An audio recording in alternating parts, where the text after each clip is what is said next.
It is viewers like you that make videos like this possible. Please support MickeyMousePark.com. Straight ahead lies the heartline of America, an old-fashioned Main Street. Hometown USA, combining the color of frontier days with the oncoming excitement of the new 20th century.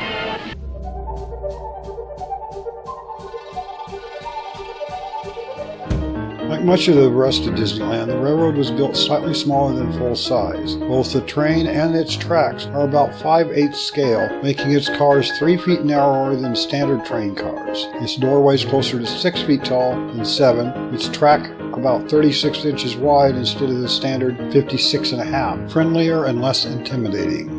Roger E. Borghi, master machinist at Disney Studios, was familiar with fabricating small camera parts with precision. Walt approached him to create a 1/8 scale live steam locomotive while training Walt as a machinist. Since the first spark of the idea of the park, which would later evolve into Disneyland, each design concept held one thing in common, and it will be surrounded by a train, Walt Disney said. We were building 5/8 scale railroad cars to run on Disneyland's own narrow gauge line, the Disneyland and Santa Fe. When you board one of these coaches and circle the park on the 3/4 mile trip, you'll have an old-fashioned but easy riding view of all 4 realms of Disneyland.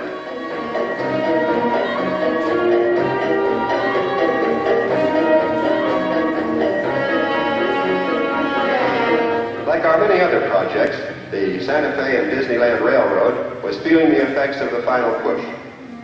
It needed only a few letters of recommendation from a dozen sign painters and the installation of its trucks and a few other accessories to be ready for its trial run.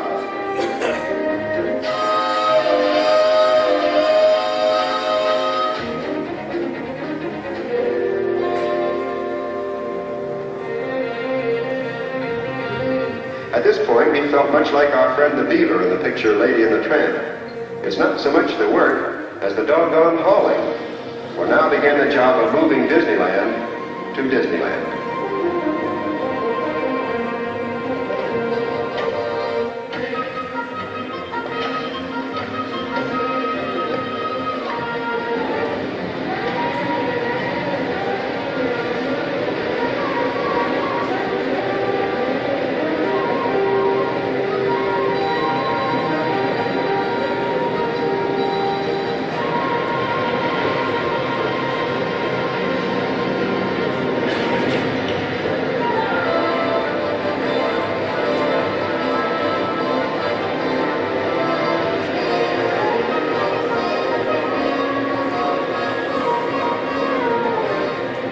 For the next few weeks, as far as we were concerned, all roads led to Disneyland.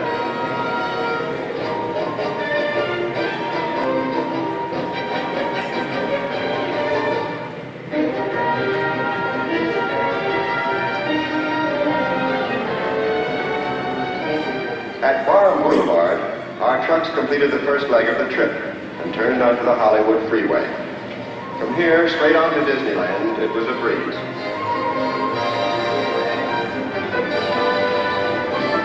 It's often said that the Los Angeles drivers are a hardy breed. They're used to almost everything.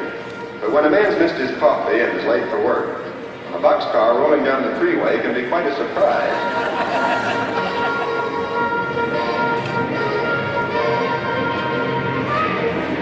To the thousands of Los Angeles motorists who travel the freeways daily, this view of the Los Angeles City Hall is a familiar landmark.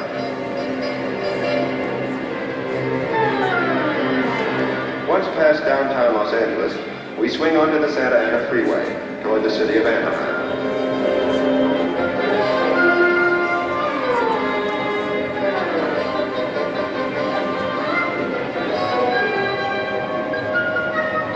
This is probably the only time that Disneyland and Santa Fe will roll beneath the tracks of its big brother, the Super Chief. As we turn off the freeway onto Harbor Boulevard, we finally reach our destination. And for example, this construction that's going on right now would have been done just 4 months prior to the opening. And you can see in what raw state it's still in. The Disneyland Railroad was inspired by Walt Disney's love for trains. While tinkering in the barn of his live steam backyard Carrollwood Pacific Railroad. In 1953, the Walt Disney Company solicited major railroads for corporate sponsorship of the attraction. The Atchison, Topeka, and Santa Fe Railway was the only company to respond. AT&SF sponsorship offset construction and fabrication costs, and it opened and operated as the Santa Fe and Disneyland Railroad until 1974. One consequence of the sponsorship is from 1955 to 1974, the Santa Fe Rail Pass was able to be used in lieu of a D coupon to ride the train. Unlike most of Disneyland and its arrangements with its sponsors, the Disneyland Railroad, as well as the Mark Twain Riverboat and later the monorail, was entirely owned and operated by Walt himself as owner, president, and sole proprietor of Retlaw, which is Walter spelled backwards, incorporated privately for the operation. He mortgaged his Palm Springs property, Smoke Tree Ranch, financed the construction of the Disneyland Railroad, Mark Twain Riverboat, and later the monorail. Cast members worked directly for Walt, and he personally autographed their paychecks. Retlaw originally custom-built all of its full-scale 3-foot narrow-gauge equipment in-house, through creative financing, paying his other companies for the work. In addition to the unpowered rolling stock, Wed Enterprises constructed the original 2 locomotives in the roundhouse at Disneyland, then located west of Holidayland under the supervision of Roger Brogy, the first Imagineer, on a temporary reassignment from his duties of machinist engineer at the Disney Studios camera shops. The locomotives are examples of American-style 440s, using the 1/8 scale miniature Carrollwood Pacific No. 173 Lily Bell live steam locomotive, which Walt commissioned Brogy to fabricate for his backyard as a pattern. The No. 1 and No. 2 locomotives were scaled up from the practical 1/8 live steam model, enlarged to full-scale 3-foot narrow-gauge Disneyland Railroad trackage, visually similar to the proportions of 5/8 standard gauge.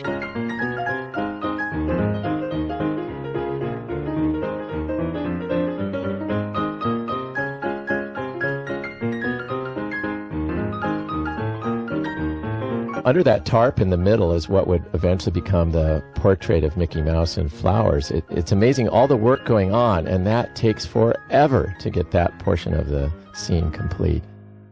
They probably put a lot of effort into making sure that Mickey looked right from the forced perspective. There it begins now, because you view it down at eye level, which means it had to be stretched vertically, almost like an anamorphic Mickey. Walt Disney was certainly a master at realizing even the documentation of the building of one of his venues would be important someday as an historical record. This is shot from a tower that was used obviously for the time lapse, but there are several towers all over the park that were used for the time lapse, as we're going to get into. What you're about to see is the testing of the train here with guests prior to the initial opening day on July 17th. The fire tube boilers are fired by spraying and igniting fuel oil onto a carbon-based ceramic fire brick plate burner. Locomotive number 1 was given a big spark-arresting diamond stack of wood-burning locomotives and a large pointed pilot or cow-catcher representing a workhorse used to construct a railroad. Flagship number 2 was given a straight stack and smaller pilot, common to East Coast coal-burning locomotives representing highball speed of express passenger service on smooth, straight rails. From safety and signaling to conductors punching passenger tickets with a smile, all aspects of operations were just like the big ones. 2 trains operated on opening day. Locomotive number 1 serviced the Frontierland Depot, hauling a freight train consisting of cattle cars, gondolas numbered 201 to 205, and a caboose number 208. Locomotive number 2 serviced only Main Street Station. It hauled a passenger train consisting of yellow coaches, number 101, the combined partial baggage express and coach seating, coaches number 102 through 105, and the Grand Canyon Observation Coach, number 106, with larger arched windows, an observation platform and drumhead at the rear. The 2 trains could operate on the railroad simultaneously and independently in the same clockwise direction. Rail sidings at Main Street Station and Frontierland Depot allowed them to pass the one disembarking and embarking passengers. July 17, 1955, beginning the historic ABC broadcast with Art Linkletter and Ronald Reagan on the platform as Walt throttled down number 2, pulling Retlaw 1 into Main Street Station. Art introduced him along with California Governor Goodwin J. Knight and Fred G. Gurley in his capacity as president of the Santa Fe and their families, riding in the open door of the combined number 101 as they began to preside over the opening day ceremonies.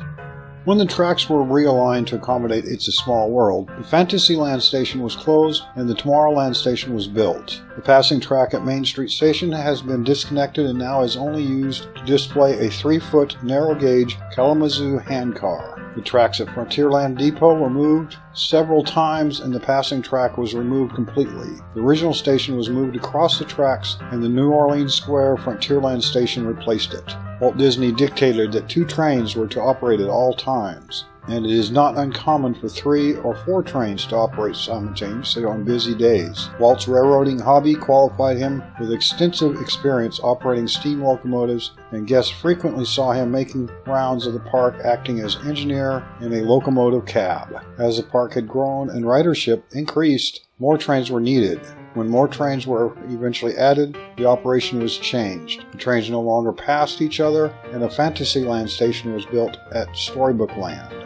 The Main Street Station is a typical 1900-era brick structure with gabled roof, cupolas, and the town clock. Inside, the Lily Bell, the scale model locomotive, which once circled Walt Disney's home, is on display. The Frontierland Station is a frame building housing a clattering telegraph office and baggage handling facilities. In New Tomorrowland, guests board trains of the Santa Fe Disneyland Railroad for a journey through the Grand Canyon and Primeval World.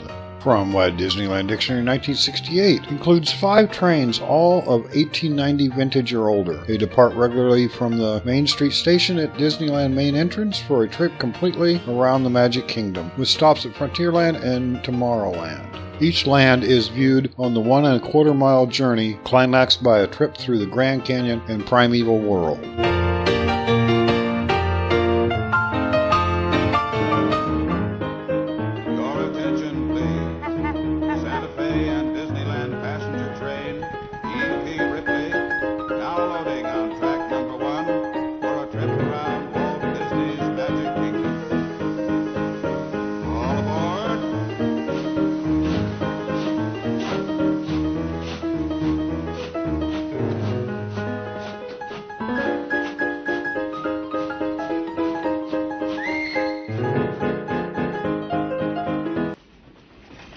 Hello, everyone.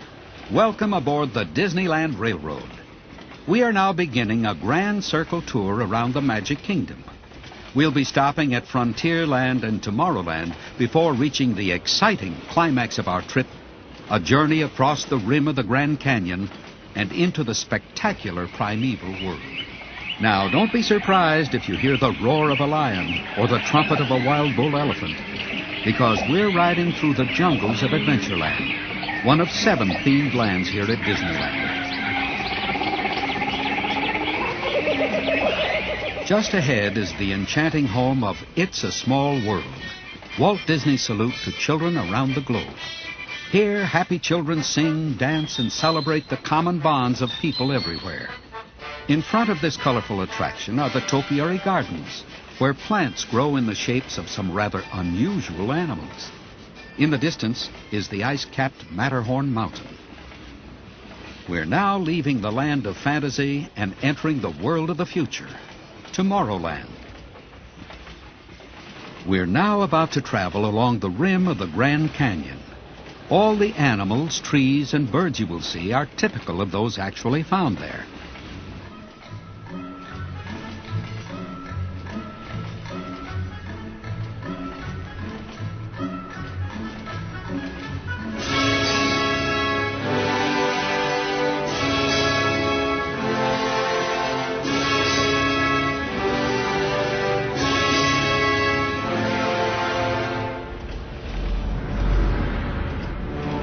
We're now approaching the Main Street Station. If you are disembarking here, please remain seated until we come to a complete stop.